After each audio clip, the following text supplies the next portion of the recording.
আসসালামু আলাইকুম। আমি ডক্টর জান্নাতুল ফেরদৌস বলছি। আশা করি সবাই ভালো আছেন, সুস্থ আছেন।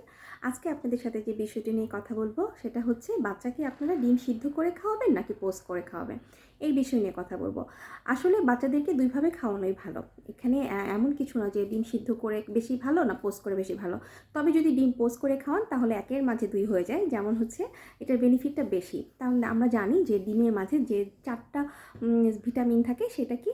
দেখা যায় যে সেই ভিটামিনগুলো ফ্যাট জাতীয় ভিটামিন। তো আপনি যদি অয়েল ব্যবহার করেন, সেই অয়েলটা কী করে? ফ্যাটটাকে অ্যাবজর্ব হতে সাহায্য করে।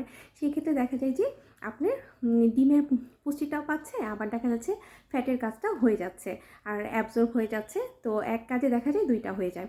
আর এছাড়া সিদ্ধ করে খাওয়ালে দেখা যায় যে বাচ্চাদের ক্ষেত্রে ২ বছরের বাচ্চা যদি একটা সিদ্ধ ডিম খায় তাহলে দেখা যায় কি পেটটা ভরে যায়। অন্য কিছু খেতে চায় না। সেই ক্ষেত্রেও কিন্তু ডিম পোস্টটা করে খাওয়ালে দেখা যায় যে সুবিধা হয়। আর সাধারণত ডিম পোস্টটা কীভাবে করবেন? একটা আপনি যদি ফ্রাই প্যানে ১.৫ চামচ তেল দিয়ে দেন, তার মধ্যে যদি একটা ডিম পোস্ট করে দেন, তাহলে আপনার ডিমটাও খাওয়ানো হবে। আর যেটা বললাম আপনি ফ্যাটের যে অভাবটা সেটাও কিন্তু পূরণ হয়ে যাবে।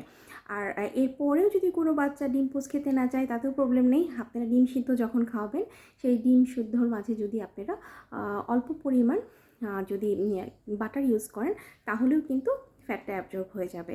তার সর্বোপরি সর্বশেষ কথা হচ্ছে বাচ্চা যদি ডিম সিদ্ধ খেতে চায় তাহলে অবশ্যই ডিম সিদ্ধ খাওয়াবেন। আর মানে বাচ্চাকে প্রেফার করবেন। বাচ্চা যেটা খেতে চাবে আপনারা সেটাই খাওয়াবেন। ভালো থাকবেন, সুস্থ থাকবেন। আল্লাহ হাফেজ।